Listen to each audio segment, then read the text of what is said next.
Bismillahirrahmanirrahim. Assalamualaikum warahmatullahi wabarakatuh. Perkenalkan, saya Pasya Alvan dari perwakilan dari kelompok 4 kelas E mata kuliah Sistem Informasi. Pada kesempatan kali ini, kelompok 4 dapat amanah untuk mempresentasikan satu materi kuliah yaitu Type System tentang sistem informasi. Berikut adalah anggota dari kelompok 4 itu sendiri. Yang pertama ada Aziz Nurullah, lalu ada Nita Amalia, lalu ada saya sendiri, ada Rizal Arif, dan yang terakhir ada Sinta Sirnawati. Adapun capaian pembelajaran dari materi-materi ini, yang pertama adalah mengetahui apa itu type system atau tipe sistem, lalu mengetahui apa itu polymorphism, lalu memahami implicit dan explicit casting, lalu mengenai bahwa Java memiliki template yang generik. Mungkin langsung saja pada introduction yang akan dibawakan oleh saya sendiri. Apa sih type system itu? Nah, type system adalah sekelompok aturan yang akan mencegah kita apabila kita menyalahgunakan suatu values baik primitif maupun objek. Nah, adapun cara kerja dari type system itu sendiri yaitu dengan memaksa kita untuk mendeklarasikan suatu nilai atau suatu value sebelum kita benar-benar menggunakannya. Contoh penggunaannya adalah penggunaan tipe sistem akan menyatakan suatu variabel akan selalu memiliki nilai tertentu. Contohnya yang pertama itu integer i yang memiliki nilai 5. Lalu ada employee Fred yang dimana Fred itu dideklarasikan sebagai employee. Lanjut ke materi selanjutnya yaitu type system dynamic and static. Nah, type system sendiri dibagi menjadi dua yaitu dinamis dan statis. Yang membedakannya yaitu hanyalah kalau statis itu waktu saat compile, lalu kalau dinamis itu pada runtime-nya gitu. Jadi tipe statis itu akan mendeteksi error atau abuse pada saat waktu compile, sedangkan type dinamis itu akan menunggu hingga kesalahan itu benar-benar terjadi, lalu akan menghentikannya pada saat runtime. Nah, adapun contoh dari dinamis dan statis tadi, untuk dinamis ada Smalltalk, yang bahasa pemrograman dinamik berorientasi objek, dan ada Java, yaitu bahasa pemrograman statis yang berorientasi objek. Adapun kelebihan yang dimiliki oleh masing-masing bahasa pemrograman yaitu yang pertama dari Smalltalk itu sendiri yaitu compile lebih cepat dan simple, lalu efisiensi kerja karena tidak memikirkan kode yang berorientasi objek akan terus digunakan kembali yang membuat error mudah ditemukan. Lalu untuk Java sendiri yaitu improve runtime performance dan dapat digunakan untuk mencari spelling mistake, dan juga compile-nya masih tetap cepat walaupun lumayan memakan waktu. Selanjutnya polymorphism akan dilanjutkan oleh teman saya yaitu Nita. Mangga. Baik, terima kasih Pasya. Di sini saya akan menjelaskan mengenai polymorphism. Next. Polymorphism sendiri berasal dari bahasa Yunani, di mana poly berarti banyak dan morph artinya bentuk. Jadi dapat kita artikan polymorphism sebagai sesuatu yang memiliki banyak bentuk. Nah, di dalam polymorphism kita mengenal variabel dan pesan. Variabel polymorphism mengacu pada berbagai jenis nilai pada waktu yang berbeda. Sementara pesan polymorphism memiliki lebih dari satu metode yang terkait. Polymorphism memungkinkan variabel untuk menyimpan berbagai jenis nilai dan pesan untuk dikaitkan dengan lebih dari satu metode, jenis nilai tertentu atau metode yang berlaku dalam hal apapun ditentukan pada saat runtime. Kita mengenal dalam ilmu biologi sendiri, polymorphism itu di mana organisme atau spesies memiliki banyak bentuk serta tahapan dalam kehidupannya. Nah, di dalam bahasa Java juga kita terapkan prinsip tersebut. Oke, di sini sudah ada contohnya dari polymorphic variables, di mana kita memasangkan variabel truth ke objek truth pada gambar 4.1. Kemudian pada gambar 4.2 kita dapat melihat pewarisan atau inheritance. Truth di sini merupakan turunan kelas dari land vehicle atau kendaraan darat. dan juga len vehicle termasuk turunan kelas dari vehicle atau kendaraan secara umum. Di sini juga selain truk, kita juga mengenal train atau kereta sebagai kendaraan darat. Nah, ini pun dikendalikan oleh pewarisan atau inheritance. Kemudian pada gambar 4.3, kita memasangkan variabel land vehicle atau kendaraan darat ke objek truk. Nah, kemudian di gambar selanjutnya, kita pasangkan variabel land vehicle tersebut ke objek train, karena walaupun tadi sudah didefinisikan sebagai truk, nah karena variabel polymorphic tadi, jadi kita bisa mendefinisikan train sebagai land vehicle juga, karena sama-sama kendaraan darat. Nah, dapat kita artikan polymorphism sendiri memungkinkan kita untuk memasangkan variabel ke objek subkelas, tapi tidak sebaliknya. Kemudian next, ada polymorphic message, di mana pesan apapun dalam bahasa object-oriented murni dapat memiliki lebih dari satu metode yang terkait. Sebab metode muncul secara independen lebih dari satu kelas, atau karena metode didefinisikan ulang oleh subkelas, biasanya memiliki kesamaan algoritma.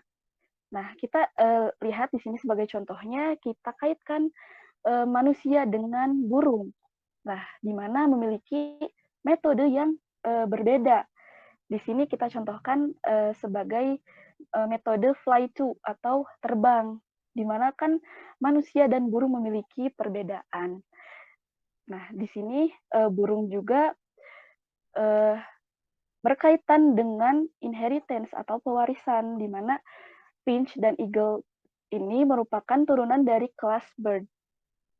Nah, begitu pesan polimorfik terkait dengan pewarisan atau inheritance dengan cara yang sama seperti variabel polimorfik yang tadi. Seperti itu mungkin dari saya, selanjutnya akan dijelaskan oleh teman saya.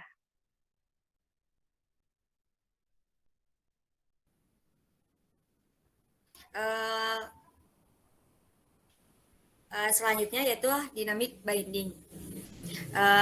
Dynamic binding ini merupakan perluasan dari konsep polymorphism yang tidak hanya supertype dan subtype juga, tetapi terkadang supertype juga merupakan subtype dari supertype yang lain.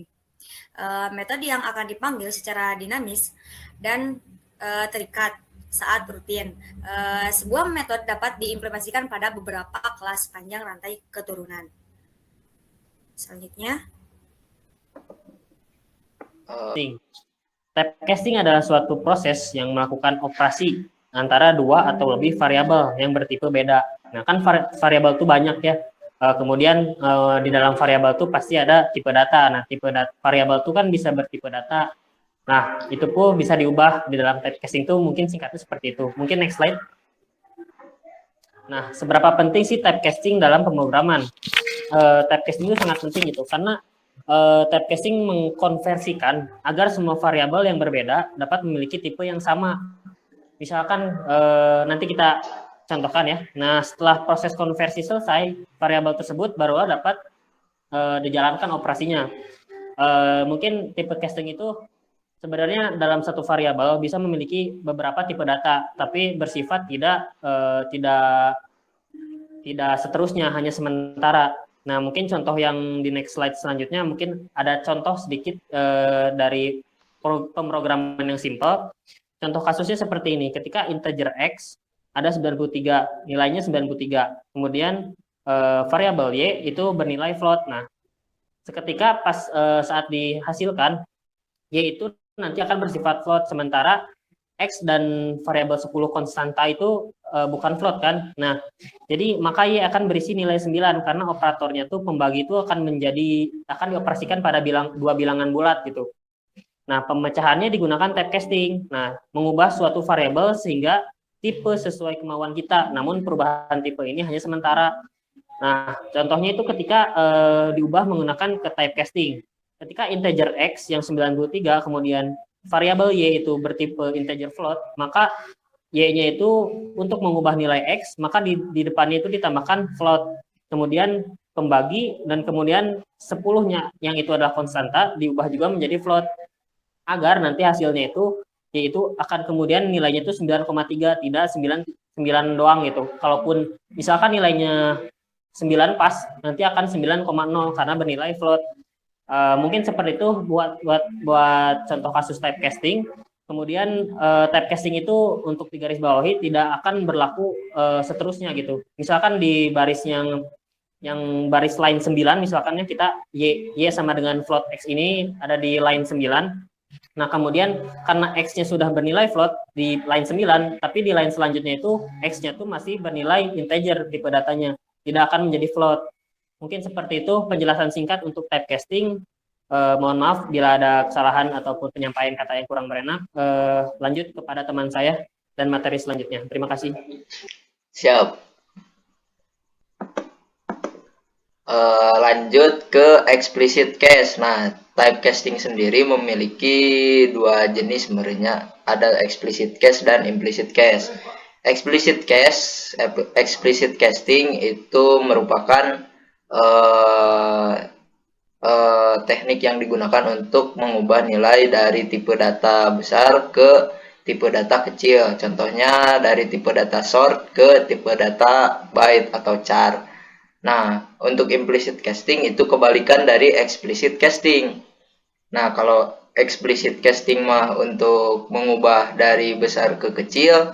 Nah, kalau implicit casting mah untuk mengubah dari kecil ke besar. Contohnya ya tinggal dibalikin saja. Kan tadi mah dari short ke byte. Nah, untuk implicit castingnya berarti dari byte ke short dan lain-lain. Di sini sudah ada beberapa contoh. Mungkin next saja.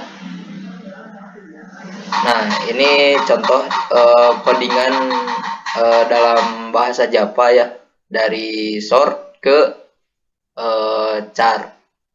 Yang kedua dari long ke byte. Ini contoh yang explicit casting. Kalau yang implicitnya ya tinggal dibalik saja. Mungkin itu saja. Next. Nah, tadi mengenai typecasting, implicit casting dan explicit casting. Sekarang ke generality. Next, generality. Generic dapat memungkinkan kita untuk menentukan spesifikasi data, elemen pemrograman di kelas ataupun metode. Dengan kata lain, generic memungkinkan kita untuk menulis kelas ataupun metode yang dapat bekerja dengan semua tipe data. Contohnya integer, string, dan lain-lain. Mungkin itu saja yang bisa saya sampaikan. Dikembalikan lagi kepada Bapak Pasya. Ya, terima kasih kepada teman-teman yang sudah menyampaikan materinya dengan sebaik-baiknya. Wah, kok tiba-tiba dingin ya? Wah, ternyata kita sudah sampai di puncak acara. Wah, terima kasih atas perhatiannya terhadap teman-teman dan maupun jajaran dosen yang sudah menyimak presentasi dari kelompok kami dengan sebaik-baiknya. Mohon maaf apabila ada kekurangan karena kekurangan datangnya dari kami sendiri dan kelebihan datangnya dari Allah Subhanahu wa taala. Terima kasih untuk segala bentuk perhatiannya. Wabillahi taufiq wal hidayah. Kami dari kelompok 4 undur diri. Wassalamualaikum warahmatullahi wabarakatuh. Waalaikumsalam warahmatullahi